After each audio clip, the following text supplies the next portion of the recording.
آقا عجب هوایی شده امروز، هوا ابری. توی جاده افتادم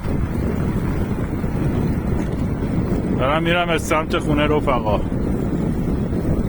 هوا ابری، هوا خسته، اما بارونی نیست.